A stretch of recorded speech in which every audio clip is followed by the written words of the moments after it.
Et bonjour tout le monde, on se retrouve pour le podcast numéro 178. Je sais, ce roulement de tambour était absolument exceptionnel. Alors, podcast numéro 178. Comment devenir un gros dur? Donc là, on va parler bien sûr de la mentalité et pas d'une partie de l'anatomie ou même d'un œuf. Donc, question par Jérémy Pinon. Alors, pourquoi cette question Ça part d'un constat que Jérémy a fait et que je partage un petit peu. Comme quoi, eh bien, les finishers d'Ultra Trail seraient des gens vraiment particulièrement motivés, qui a un mental d'acier, quoi, et parfois quelqu'un d'entraîné, mais comment on peut dire, qui vient un peu en dilettante, quoi, même s'il est entraîné, en fait, il sait pas trop pourquoi il est là et tout ça, bah il bâche. Alors qu'on peut se dire, c'est quand même bizarre, il est entraîné et tout, pourquoi il abandonne? Puis à côté de ça, vous avez un type un peu gras, avec des poils aux jambes, qui paye pas de mine, un gros sac un peu vilain, des vêtements, bon, c'est pas les derniers Salomon. Et lui, il finit. Voilà. Parce que c'est un gros dur, comme j'ai choisi de le dire dans le titre, pour bien sûr caricaturer, pour bien sûr faire un titre qui t'attire. Tu as cliqué, tu t'es fait attraper. Voilà. Ça s'appelle du marketing. Et je t'ai eu. Alors, avant de démarrer, quelques petites news, bien sûr. La presse du Duc. Je remercie les nouveaux patriotes. Alors, il y en a 3 cette semaine. Où sont-ils passés? Ah, voilà. Jean-Jacques Touret, Laurent Mossoto et Benoît Leroy. Voilà, magnifique nom, Benoît. J'aime beaucoup. Ça fait très Louis XIV. Benoît Leroy. Alors, merci à eux. Ils ont rejoint le Patreon. Donc le site internet www.patreon.com/Hugo Ferrari. Voilà, comme ça c'est simple. Qu'est-ce qu'on y retrouve dessus? Une petite revue de presse le lundi, qui évidemment est plus ou moins grosse suivant le week-end de course qu'on a vécu. Donc là, le week-end dernier, bon, c'était gentillet, tu vois. Il y avait pas mal de trails saucissons, d'ailleurs on les a pas tous cités, hein, si tu ouvres le trail Endurance Book. Et quelques trails un poil plus gros, un poil plus relevés. Donc là on a pu les citer et en parler un peu.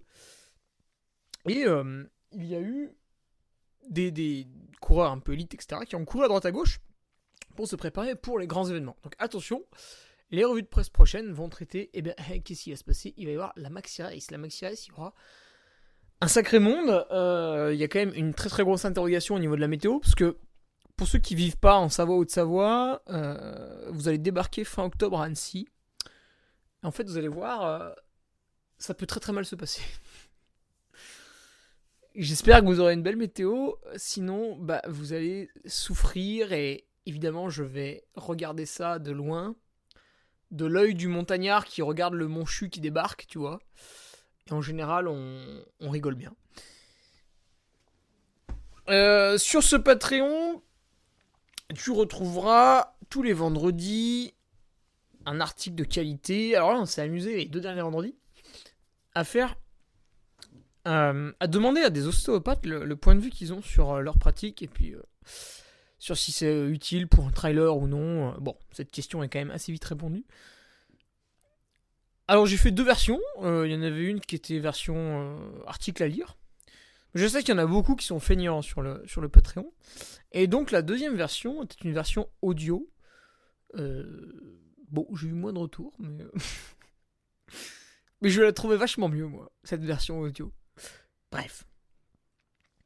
Et puis, on arrive dans l'hiver. L'hiver, vous le savez, il y a quand même moins de courses. Donc en tant que speaker, on va pas se mentir, le travail se fait de plus en plus rare. En plus, il y a un effet pervers cette année. C'est-à-dire que là, en fait, on est dans une fausse croyance. Septembre, octobre, toutes les courses ont eu lieu, presque. Et il y a eu, en plus, des courses décalées de mars, avril, mai, juin, décalées en septembre, octobre. Donc, c'était énorme, ça courait dans tous les sens. Évidemment, j'ai beaucoup travaillé. Mais en novembre-décembre, fin du bal. C'est terminé.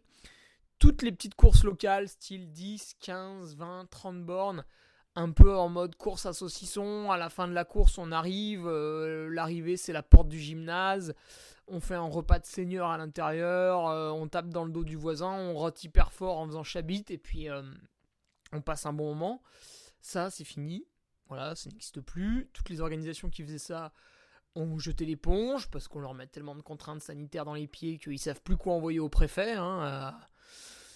Donc, il n'y a plus les petites courses à saucisson animées. Voilà, celles qui font quand même tout le sel de la vie dans les villages. Et là, novembre-décembre, rien. Donc, on a beau plisser les yeux et mettre la main sur le front, il y a vraiment, à l'horizon, il y a vraiment rien.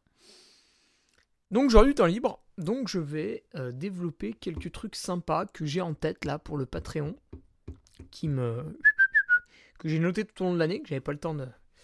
Donc là, ça va venir du lourd. Voilà, extrêmement lourd. Bref. Que dire de plus ? Toutes les chaussettes ont été envoyées à ceux qui avaient précommandé sur Ulule, à part 20 personnes. Pas parce qu'ils sont noirs, j'ai tiré au hasard. Parce qu'en fait, la cagnotte Ulule, à quelques jours, elle n'était pas complète.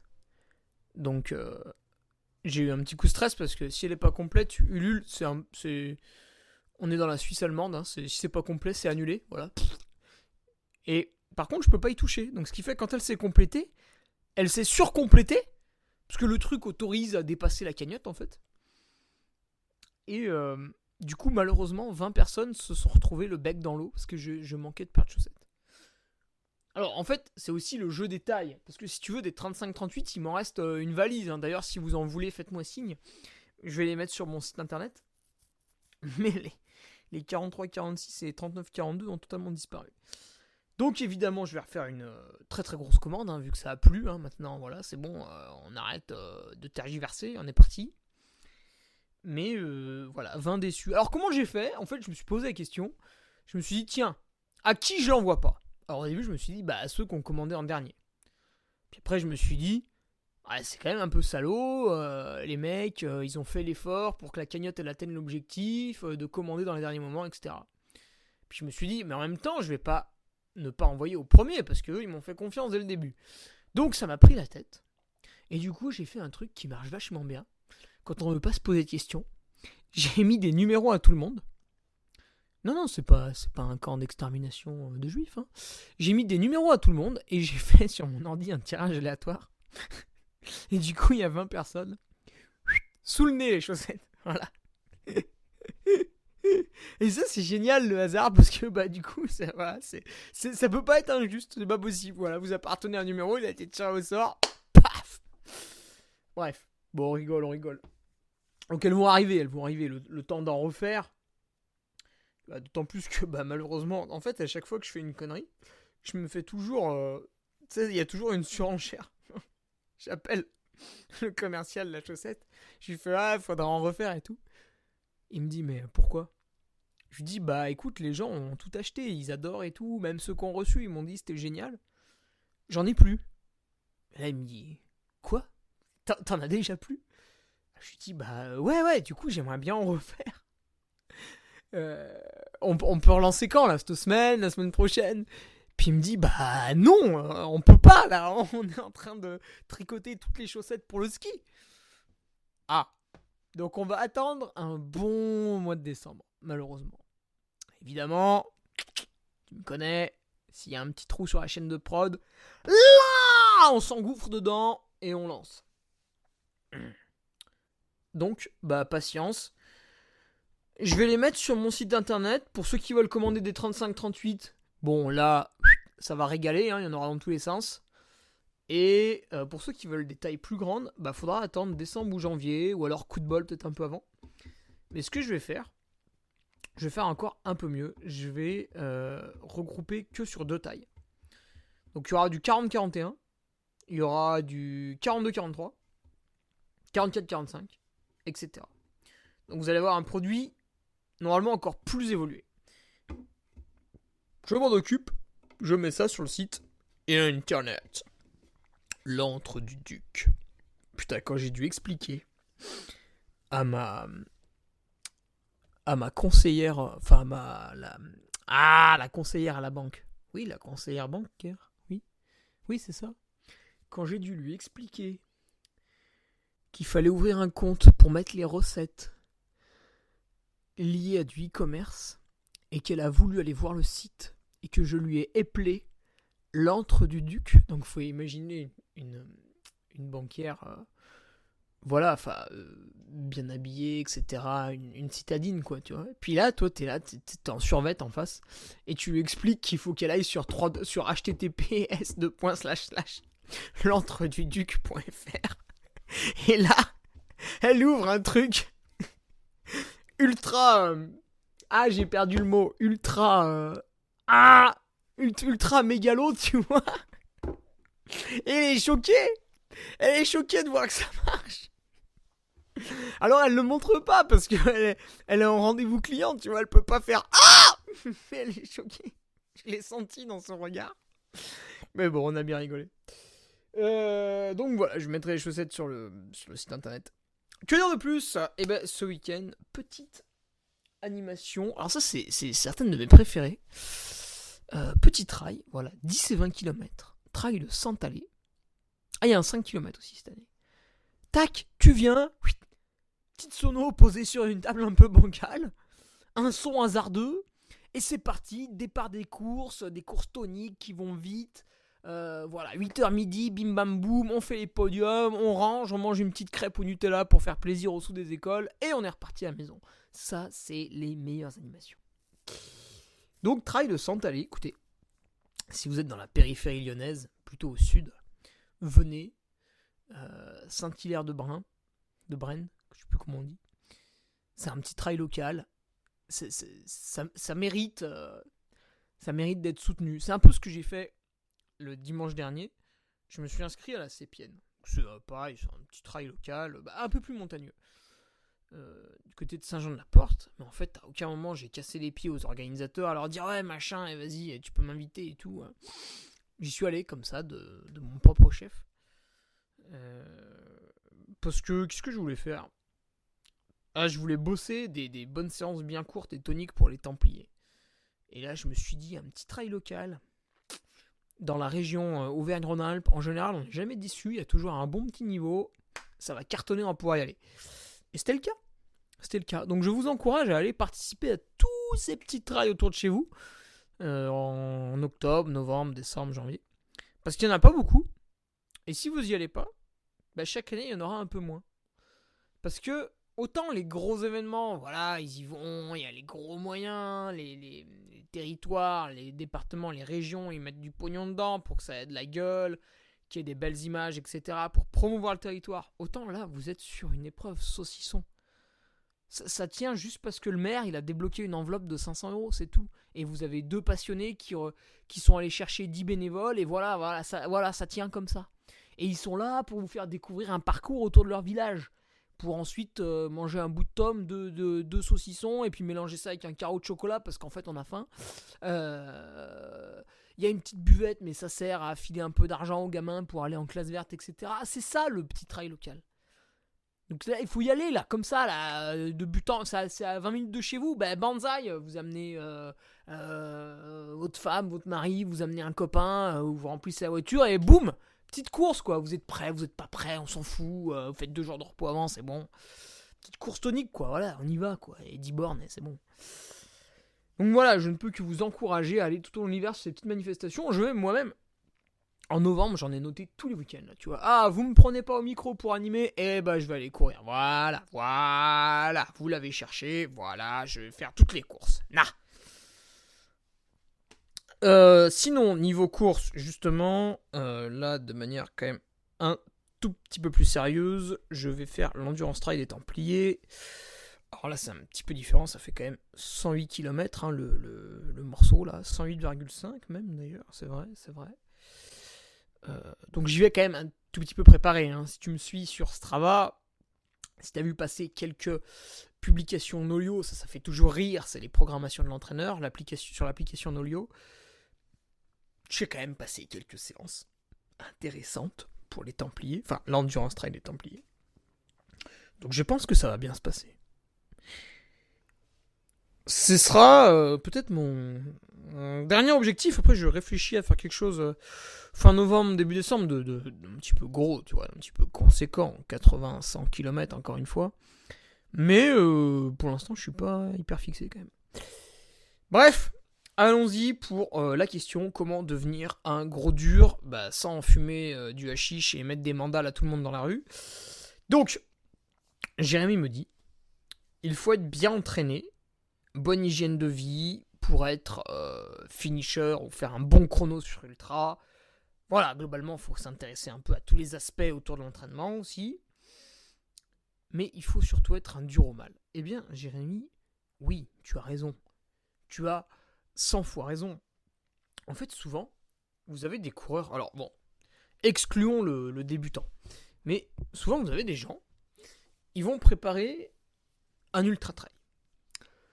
Donc pour le préparer, je sais pas moi, ils vont s'entraîner 8 heures par semaine pendant des mois là, parce qu'avec le boulot ça va bien, tu vois, 8 heures. Bon, peut-être il y a des gens c'est plus. Partons sur 8 heures. Donc ils vont s'entraîner régulièrement tout au long de l'année. Le trail, en fait, pourquoi on pratique le trail ? Parce que c'est quelque chose qu'on peut faire chez nous, on peut le faire tout seul, on peut le faire à n'importe quelle heure. Si on veut le faire entre midi et 2, on peut le faire entre midi et 2. Si on veut le faire le soir ou le matin à la frontale, on peut, autour de la maison, etc. Donc souvent, le trailer, en fait, est quelqu'un d'assez solitaire, du moins dans sa pratique. C'est pas comme un pistard qui a rendez-vous avec le club d'athlétisme le mardi soir et le jeudi soir, typiquement. Le trailer, il est un peu tout seul dans la nature. Donc il va faire des séances d'entraînement, et puis il va les faire tout seul. Donc déjà, il va pas forcément pouvoir se juger. Alors oui, peut-être il va regarder un peu son cardio-fréquence-mètre, bon, ses allures, Dieu sait quoi. Il va peut-être essayer de quantifier un peu l'entraînement. Peut-être qu'il a un entraîneur qui va le pousser plus ou moins dans ses retranchements. En fait, vous sortez pas la carte entraîneur. Il y a tout plein d'entraîneurs. Il y en a qui sont nuls, il y en a qui sont bons. Moi, j'aime toujours bien faire le parallèle avec le plombier, parce que là, on comprend mieux. Quand vous prenez un annuaire et que vous appelez un plombier au hasard, vous pouvez tomber sur un bon plombier, et puis vous pouvez tomber sur un mauvais plombier. Ça marche dans toutes les professions. Donc, quand vous appelez un entraîneur, pour qu'il vous entraîne, vous pouvez tomber sur un bon entraîneur et vous pouvez tomber sur un mauvais entraîneur. Vous pouvez aussi tomber sur un bon entraîneur qui va mal vous entraîner parce que vous comprenez mal. Donc bon, il y a plusieurs paramètres qui font que c'est pas parce que « Hé les gars, j'ai un entraîneur » que vous allez devenir super fort. Ça n'a pas grand chose à voir. Et donc ces gens-là, qui s'entraînent bien toute l'année, j'ai passé les séances et tout, je me suis fait un petit bloc volume au mois de mai, putain vraiment j'ai bien borné et tout, là pour mon ultra fin juin je vais être au top. C'est une supposition personnelle en fait, qui n'est basée sur aucun chiffre. Donc parfois c'est vrai que le coureur est confronté au réel. Le réel c'est qu'en fait à l'entraînement il se caressait, alors que lui il pensait qu'il en faisait des montagnes, qu'il allait vite, qu'il était beau, grand et fort. Puis en fait non, il forçait pas quoi. Il forçait pas. D'autant plus que le trailer, souvent c'est quelqu'un qui se met au sport. C'est-à-dire que dans sa jeunesse, il n'a pas l'expérience de la compétition. Enfin, moi et mes potes, en gros, quand on était plus jeunes, on était au club de vélo, etc. On faisait des courses régionales, nationales. Et en fait, le but, c'était pas d'aller vite, c'était pas d'avoir une technique irréprochable, c'était pas de... Il y avait un seul but. C'était battre les autres. Et pour ça, tous les moyens étaient bons. Bon, évidemment, on n'allait pas lui péter la jambe la veille. Mais tous les moyens autorisés étaient bons. Donc il fallait forcer dans tous les sens, se tortiller sur le vélo, faire avancer le plus vite possible, lui couper la route, attaquer en descente parce qu'on sait qu'il est mauvais, ou l'attaquer en montée parce qu'on sait qu'il est mauvais, pour ensuite garder un peu de temps dans la descente. Enfin bref, on était là pour la compète. Il fallait faire le meilleur chrono possible pour battre les autres, pour passer devant, etc., pour accéder au top 10 en Coupe de France, patati patata. Donc on a été... Voilà, on sait ceux qui ont fait de la compétition jeune, ils savent ce que c'est. Quand t'es jeune, en gros, tu vas à l'entraînement, mais tu batifoles un peu, tu fais de la technique, tout ça. Par contre, il y a les séances d'intensité à l'entraînement où là, il y a le coach avec le sifflet, ou en voiture, quand on est en vélo, etc., qui gueule, qui klaxonne, qui tout ce que tu veux, qui te pousse dans tes retranchements. Et puis après, il y a la compétition où là aussi, tu vas chercher la perf. Donc ces gens, en général, ils arrivent à se faire mal à la gueule à l'entraînement. Par contre, ceux qui découvrent le sport, en fait, à l'entraînement, très souvent, ils vont juste faire des footings. Ou des fois, ils vont faire des footings, mais encore pire, des footings rapides. Ça veut dire qu'ils vont être dans une zone de fréquence cardiaque un petit peu élevée, mais justement pas trop non plus, et du coup ils vont se cramer. C'est la zone où on se crame la gueule en gros. C'est ni la fréquence cardiaque maximale, ni la fréquence cardiaque vitesse de croisière. C'est un entre-deux, un peu en dessous du seuil, voire au seuil, et qui te fatigue énormément. Donc ces gens-là, ils vont avoir beaucoup de mal à se faire mal à l'entraînement. Tu leur donnes une séance de 10 fois 300 mètres sur piste, ils vont faire des temps absolument cradingues, parce qu'ils vont pas savoir ce que c'est de se faire mal, d'avoir le goût du sang dans la bouche, etc. Donc il y a il va falloir qu'ils apprennent pendant un petit peu longtemps.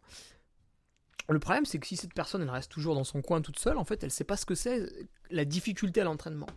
Par contre, elle fait des heures à l'entraînement, donc elle a l'impression de s'entraîner.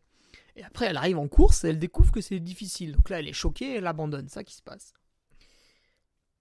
La personne, elle arrive le jour de la course et elle se repose sur sa supposition qui est « je me suis bien entraîné ». Mais c'est pas vrai, ça. Enfin, c'est pas forcément vrai. C'est une supposition personnelle. Ça peut être vrai, ça peut être faux. C'est pas parce qu'on pense qu'on s'est bien entraîné qu'on est bien entraîné.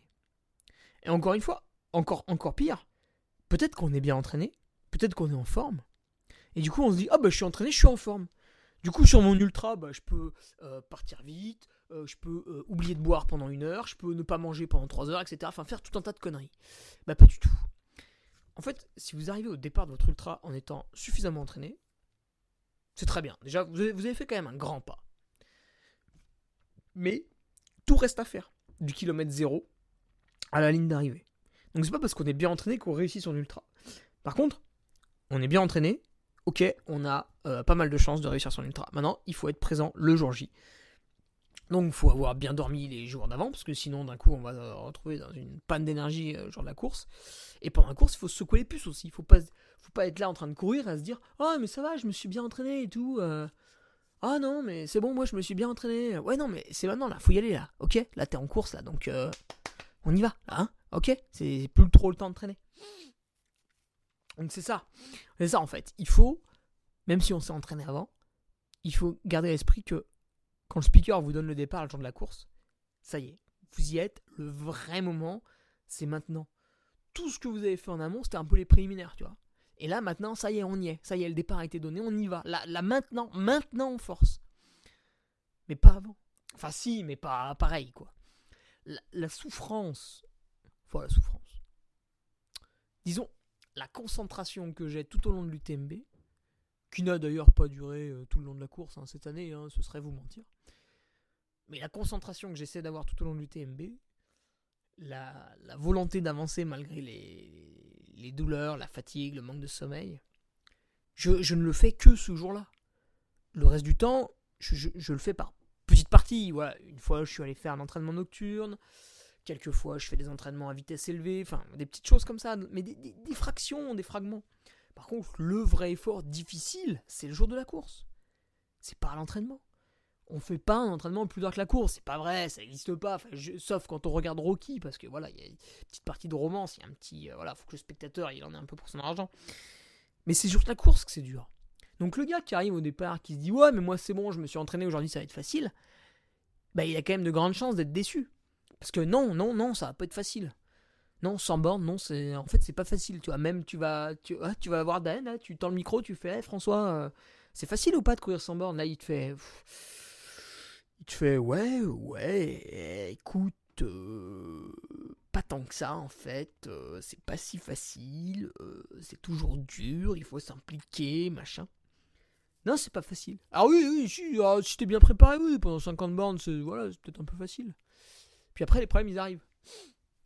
Ah, parce que l'ultra-trail, jusqu'à la moitié, ça va, puis après, les problèmes, ils arrivent, en général. Et là, c'est pas rigolo. Et là, d'un coup, le mec est perturbé, il se fait « mais putain, mais pourtant, je me suis bien entraîné, comment ça se fait que j'ai mal aux jambes ?» Bah oui, quand t'es à Courmayeur et que t'as couru 80 km, oui, t'as mal aux jambes, oui, même si t'es entraîné, oui. C'est normal. Donc, voilà. C'est vrai que souvent, t'as raison Jérémy, c'est une très très bonne analyse. On a face à nous quelqu'un qui s'est bien entraîné, qui essaye de manger plus ou moins correctement, qui dort assez bien, qui se couche tôt, etc. Et puis en fait, le jour J, il oublie que c'est maintenant qu'il faut qu'il force. Et il est surpris par la difficulté de la course, et oui, du coup, il peut être poussé à l'abandon. Par contre, effectivement, de temps en temps, t'as l'inverse. T'as un copain, tu le connais, tu vois, tu sais que... oui, alors il va s'entraîner, des fois le week-end il fait une grosse sortie, des fois en semaine ça lui arrive de faire des petits entraînements, mais c'est jamais régulier, enfin tu comprends pas trop ce qu'il fait, ça n'a quand même pas vraiment, ça n'a ni queue ni tête, tu vois, les trois quarts du temps. Tu sais qu'il fait du sport, mais bon, c'est pas très structuré, c'est un peu à l'emporte-pièce et tout. Bon, le régime alimentaire, tu sais qu'il est pas trop à cheval là-dessus. Pareil au niveau du sommeil, tu sais que de temps en temps il va faire la bringue, peut-être à droite, à gauche, ou sans faire la bringue. Tu sais que c'est quelqu'un qui regarde un peu la télé le soir, etc. Tu te dis oui, c'est plutôt par rapport à la population générale, c'est plutôt un sportif, mais enfin quand même on est loin de l'image de l'athlète de haut niveau. Et lui il va finir la course. Et là tu te dis mais oh, c'est bluffant quoi, comment ça se fait? Toi, t'es là, oh, mais putain, mais il fait rien comme il faut, enfin, ou presque, et il finit quand même. Mais quelle est donc cette injustice? Et en fait, ce qui se passe, c'est que ce mec, pour tout un tas de raisons, parce que son travail, il est prenant, parce qu'en ce moment, la vie de famille, elle est prenante, parce que, voilà, il y a plein de raisons qui font que, en fait, voilà, il pratique comme ci, comme ça, quand il a un peu de temps. Alors, il y a des jours, il est très motivé, il va faire une sortie, il y a des jours, il a un peu la flemme, il va pas la faire, enfin, bref, voilà. Mais globalement, en fait, cette personne aime la vie. D'ailleurs, il aime tellement la vie qu'il n'arrive pas à dire non à sa famille, à son travail, à ses contraintes, en fait, qui veut s'imposer. Il les conserve. Mais de temps en temps, en fait, quand les contraintes le lâchent un peu, full sport. Et en fait, cette personne, tu le sais pas parce qu'elle est dans le métro, parce qu'elle est dans la bagnole pour aller au boulot, parce qu'elle est sur son lieu de travail, etc. Parce qu'elle est en train de se promener avec ses enfants, enfin, pour plein de raisons. Elle est en train de faire autre chose que du sport, mais tu le sais pas. Dans sa tête, ça cogite. Le mec pense à la course, tu sais. Il est là, il est pas en train de faire un entraînement, il est pas en train de manger du tofu et tout. Mais dans sa tête, il réfléchit, il gamberge. Il pense à la course, tu vois. L'échappée belle, par exemple. Il y pense, il se dit, putain, au Planet, putain, te rends compte, 65 bornes de parcouru, énorme. Derrière, il y a un KV à faire, putain, c'est énorme, c'est énorme. Après, on va au Moreton, putain, c'est une folie et tout. Et son mental, tout au long de l'année, le mec visualise la course parce qu'il sait qu'il a que celle-là, où il a cette petite dispo, il va pouvoir la faire, mais c'est que celle-là, c'est que ce jour-là. Donc il y pense. Et en fait, il se fait de la prépa mentale tout seul, tu vois. Il visualise l'effort, la course, tout, il y pense tout le temps. Ouais, il est pas en train de faire du sport, mais il est en train de penser à sa course. En fait, il a la foi, lui. Lui, il arrive le jour J. Alors ok, au départ, il est mal habillé, il est pas entraîné, et tout ce que tu veux, enfin pas suffisamment, ce que tu veux. Mais il a envie. En fait, une fois qu'on lui donne le départ, lui, tu peux pas le déconcentrer. Tu vois, tu peux pas l'arrêter. Tu peux pas lui dire ah putain là il pleut un peu, c'est un peu risqué de continuer. Non, lui il s'en fout en fait. Il enlève son sac, il prend un kawaii, il le met par dessus et puis c'est terminé, on n'en parle plus de la pluie. Tu vois, il y a rien qui peut le stopper, il y a rien qui peut l'arrêter. Lui il veut y aller. Tu vois, toute l'année là, on lui a cassé les pieds là, toute l'année, il a pas pu faire ce qu'il voulait. Aujourd'hui il finit, point barre. Tu vois, il y a pas de négociation possible en fait. Il a un seul et unique but. Alors oui, peut-être avant la course, il n'a pas fait correctement les préliminaires. N'empêche, le jour J, répond présent, il est là, il est motivé, il est concentré. Lui, il est là pour se battre. En fait, lui, il sait qu'il va en chier, tu vois. Il est pas... Alors, l'autre coureur, qui s'est beaucoup entraîné, il arrive détendu le jour de la course. Il fait, ouais, c'est bon, je me suis entraîné, ça va être facile. Donc lui, il est surpris de la mauvaise façon. L'autre, par contre, il arrive le jour de la course, en se disant, putain, je me suis pas beaucoup entraîné et tout. Oh, putain, la semaine dernière, j'ai encore brassé à droite à gauche, je suis un peu fatigué. Ça va être dur. Donc il s'attend à ce que ce soit dur. Donc plus le temps passe, plus les kilomètres passent, plus il se rapproche de la fin, plus il se dit putain mais malgré tous les problèmes que j'ai eu en amont, je vais le faire, je vais réussir. Donc en fait lui, plus le temps passe, plus il est content, plus il est heureux, plus il rentre dans un cercle vertueux et voilà, il finit, puis c'est tout. C'est l'envie, c'est la passion. Voilà, il est prêt à en découdre quoi. Il sait que ça va être dur, il sait ce qu'il attend. Tandis que l'autre, il est un peu dans le... Pas dans le matu, mais ouais, dans l'excès de confiance vis-à-vis de l'entraînement, quoi. Et donc, Jérémy, la finalité de sa question, c'était comment être ce mec-là, tu vois. Comment être le mec qui, malgré une préparation une préparation anecdotique ou qui a subi plein d'aléas. Comment au départ être un mort de faim, quoi, être un gros dur, voilà, un gars là, tu sais, sa femme la veille, voilà, ils ont mangé ensemble et tout, ils ont bu une petite bière, tac, machin, et puis alors là, le matin, il est transformé, quoi, il a mis le dossard sur la poitrine, ça y est, c'est fini, c'est Rambo, le type, on va l'envoyer au Vietnam, ça, il va tout nettoyer en 24 heures, ça va être fini. Comment on se transforme en ce mec-là ? Bah, c'est assez facile. En fait, c'est une espèce de philosophie de vie, c'est-à-dire qu'à un moment donné, il faut arrêter de copier les autres. Bon, moi, ça, je l'ai compris à l'école primaire. Parce que les profs ne voulaient pas que je copie les filles qui avaient 16 sur 20. Hein. Ils voulaient que je fasse mon propre travail en maths. Donc ça m'a beaucoup embêté, mais finalement, je suis arrivé. Il faut que vous arrêtiez de vous dire que parce que vous faites comme machin qui pratique le trail, parce que vous faites comme eux, vous allez réussir. Bah, pas du tout. C'est personnel, là. Si vous copiez la moyenne, déjà, quand même, globalement, en France, on a quand même pas beaucoup de sportifs. Alors là, vous allez me dire, ah bah non, mais c'est pas vrai, moi j'en connais plein et tout. Ouais, mais bon, c'est ton cercle de potes, quoi. Hein. T'arrives au travail dans une entreprise de 50 personnes, voilà, on est peut-être 2 à faire vraiment du sport, quoi. Et encore. Donc, vous pouvez pas vous occuper de la moyenne, en fait. En tout cas, pas en France. C'est pas possible. La moyenne n'est pas sportive. D'ailleurs, d'une part, la moyenne n'est pas sportive. La moyenne ne mange pas correctement. Hein. Bon, bah alors là, je prends qui tu veux quand tu veux. Mais foutez-moi dans un supermarché, là, je fais une analyse rapide des chariots. C'est. Tout est acheté, il n'y a rien à conserver.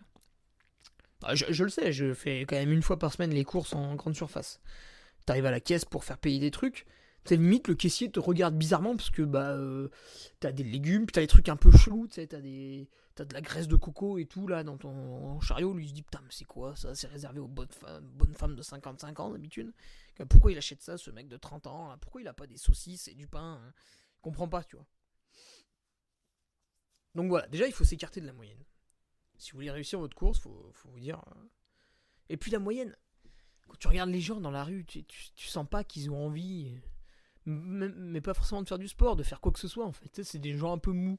Faites l'expérience, c'est un truc. Alors au début, ce que je faisais, c'était quand j'allais un peu au restaurant là avec ma copine, donc le temps qu'on commande avec le serveur, tout ça, donc toujours un quart d'heure, 20 minutes, tu fais un peu chier après. Et donc je regarde un peu les autres. Et qu'est-ce qui se passe ? Souvent t'as les mecs maintenant, tu sais, ils sont sur le téléphone au restaurant. Donc en fait, ils vont au restaurant avec quelqu'un. Ils payent, au restaurant, tu payes assez cher par rapport à ce que tu manges, parce que tu payes le lieu, le serveur, etc. Tu payes tous les à côté, qui font que tu passes un moment agréable. Et eux, en fait, non, ils sont sur le téléphone. On se demande pourquoi ils sortent, en fait. Et il y a un autre phénomène maintenant. Mais foutez-vous derrière un arrêt de bus. Le bus arrive, les gens sortent du bus, et en fait, vous voyez plus des humains qui sortent. Vous voyez des gens bizarres. Bon, déjà, ils ont un masque, mais au-delà de ce détail un peu grossier, les gens sortent. Ils ont la tête baissée, ils sont un peu voûtés, et ils ont le téléphone dans les mains, les yeux dessus, et ils traversent la route. Moi, je vous le dis franchement, un jour, je vais en foutre un sur le capot. Parce que le mec, en fait, traverse la route en étant sur son téléphone, il regarde ni à gauche ni à droite. Moi, des fois, j'ai un peu le soleil dans les yeux et tout, ou alors le gars sort juste du bus, tu le vois pas forcément. Je vais buter des gens, en fait, sans faire exprès. Et ça s'appelle pas un homicide involontaire, ça s'appelle de la sélection naturelle. Tu vois, le type est débile, il regarde son téléphone, il fait pas attention à ce qu'il y a autour de lui. L'animal dans la savane, il fait pas ça. Il sait qu'avant de traverser un champ, voilà, faut faire attention. Est-ce que tu es renifle, est-ce que ça sent pas le lion, voilà, on va peut-être pas y aller. Non, maintenant c'est foutu, donc vous pouvez plus vous apparenter à la moyenne on l'a perdue.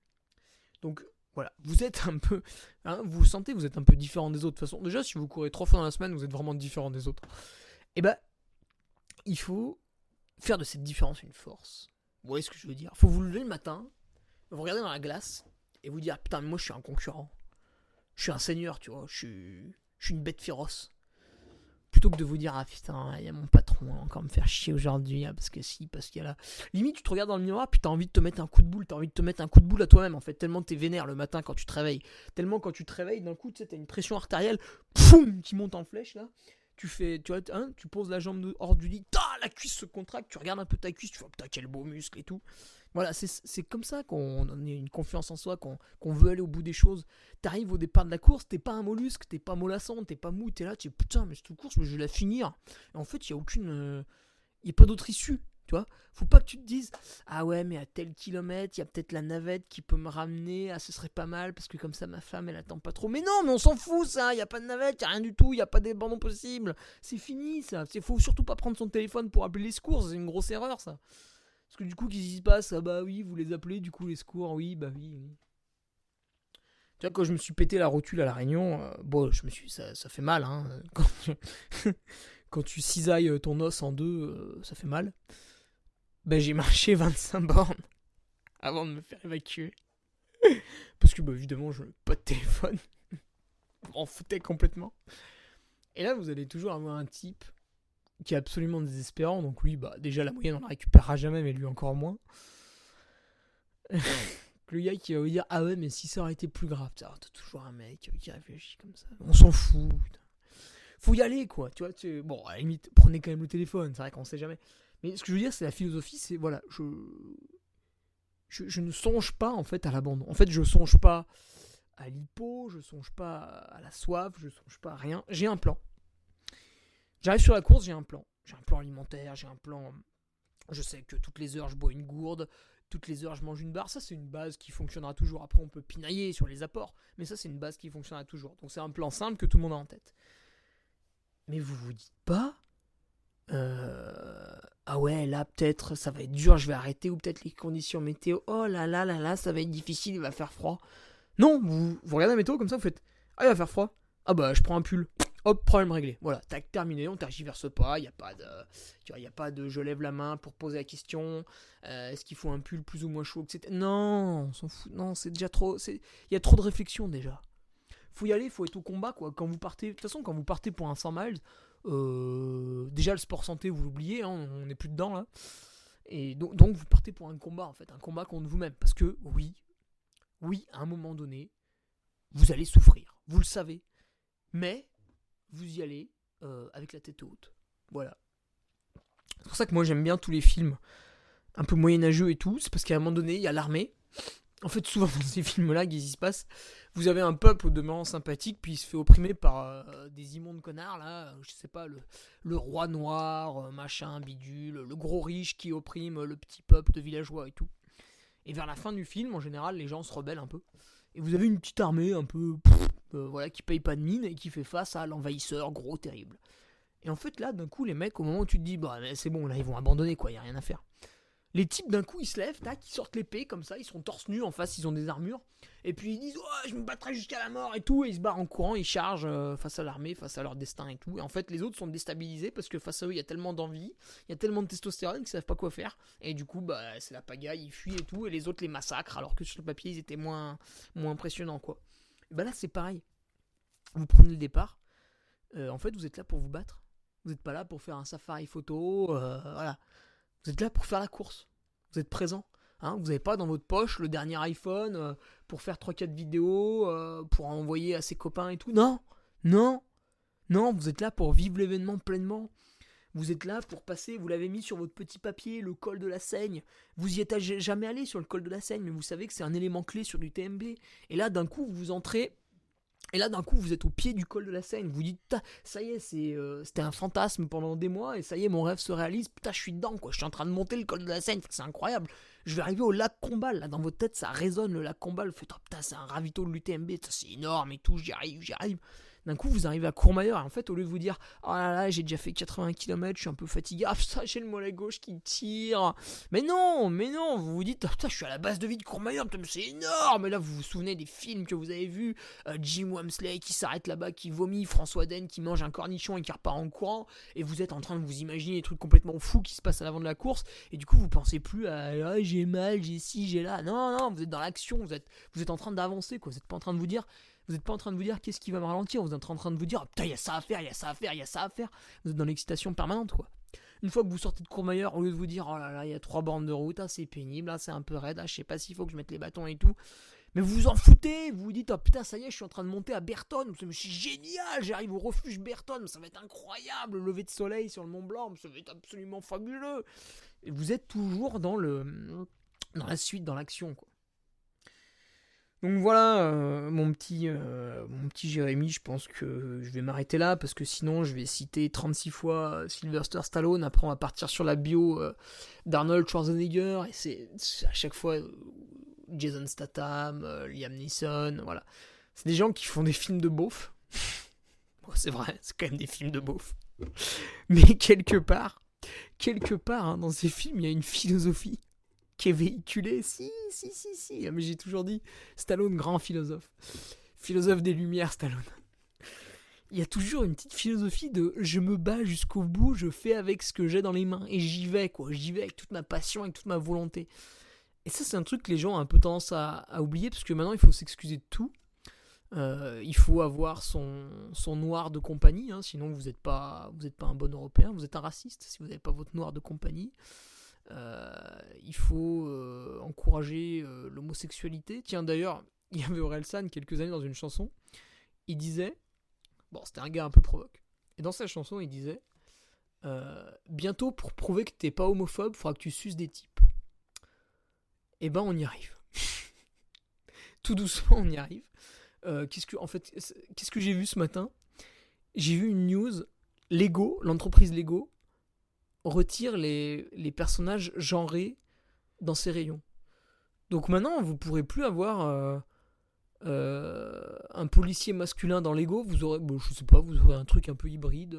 Je sais pas ce que c'est du coup. Parce que moi, dans ma tête, en fait, il y a des hommes et il y a des femmes. Enfin, c'est point barre quoi. Il y a 1 + 1 = 2. Il y a pas de, je sais pas. Bah, bref. C'est pas ça vraiment ça le débat, mais pour vous dire, putain, maintenant, faut que tout le monde soit gentil avec tout le monde en permanence, faut tout accepter, faut se retenir, d'être un peu trop heureux, un peu trop dans l'euphorie, mais on s'en fout, ça, putain, faut y aller, quoi, c'est ça, faut aller au contact, faut le dire, faut y aller, là, avec ses mains, là. L'autre fois, j'animais le match de rugby Grenoble-Bayonne. Voilà, j'étais le speaker du stade. Alors bon, quand vous êtes speaker du stade, en fait, vous faites pas grand-chose, hein, vous vous taisez les 3/4 du temps, puis vous annoncez les essais, vous annoncez les pénalités, vous annoncez les cartons jaunes, etc.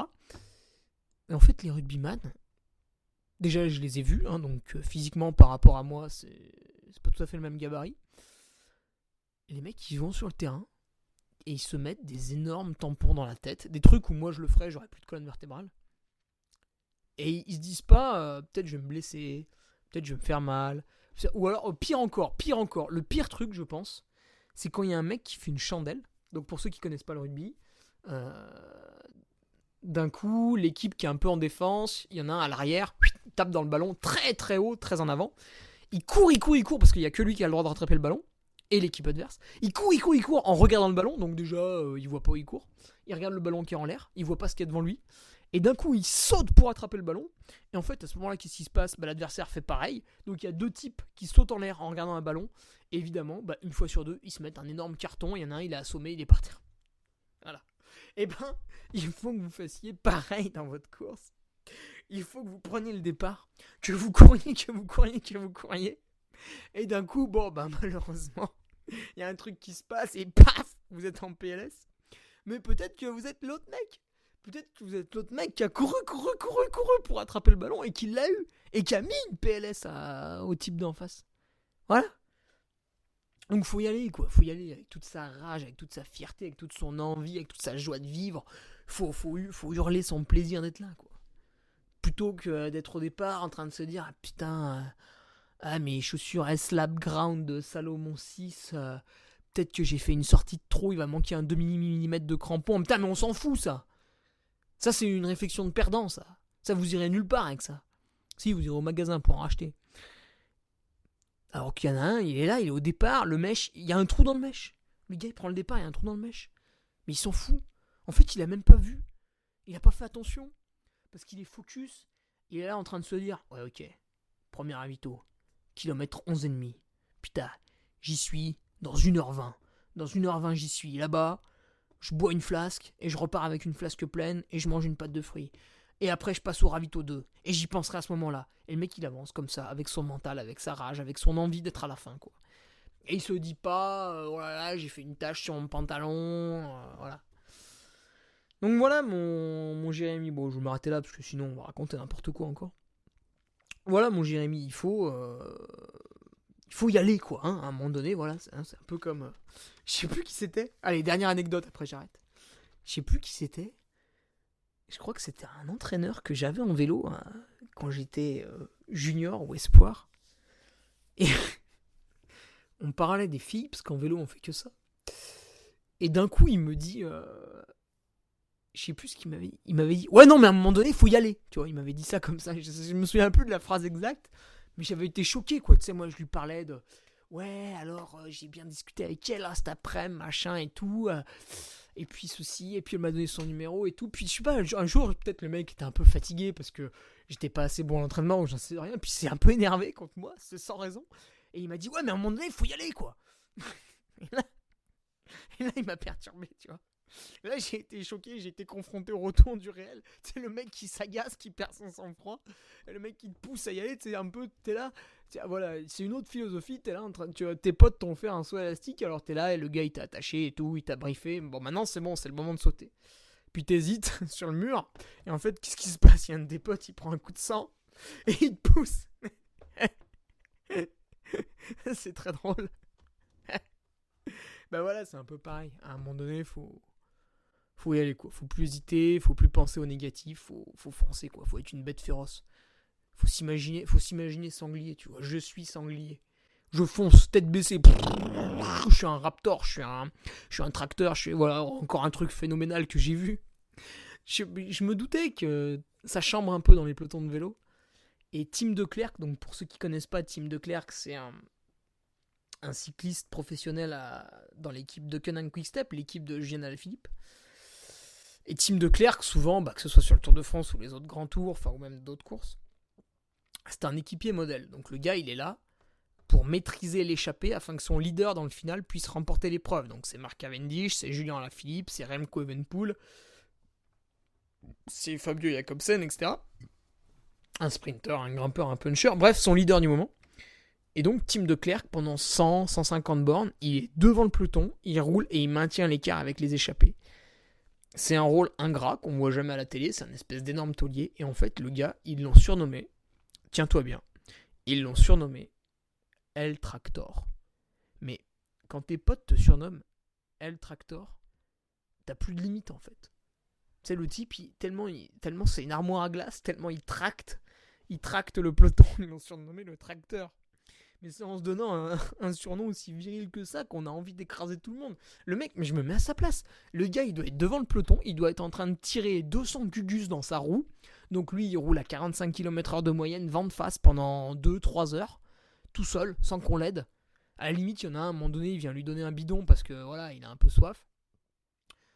Et le gars, en fait, sait que derrière, il met à l'amende tout le monde, en fait. Personne ne vient le relayer parce que c'est trop dur. Et lui, il est là tout seul pendant 2-3 heures. Les autres sont spectateurs derrière et lui, c'est la bête de foire. Tu vois, il tire tout le monde. Et voilà, mais ça doit être... comme sensation, ça doit être absolument incroyable, quoi. Donc voilà, Jérémy, il faut y aller, quoi. Ce sera le mot de la fin. Il faut y aller. Tiens, et d'ailleurs, j'y vais. Voilà. Allez, à mercredi prochain. Et puis pour les patriotes, bien sûr, sur le post du vendredi ou le forum. Hein. Le forum en marche, les gars. Donc connectez-vous au site. Normalement, c'est vos identifiants de la dernière fois. Ça n'a pas changé. Et vous devriez pouvoir retrouver le forum. Il y a 2-3 clics qui sont un peu différents. Mais voilà, si vous n'êtes pas trop idiot, vous devrez pouvoir retomber dessus. Et puis sinon, vous m'envoyez un petit mail. Je vous explique. Voilà. Allez, salut, à mercredi prochain pour le podcast suivant.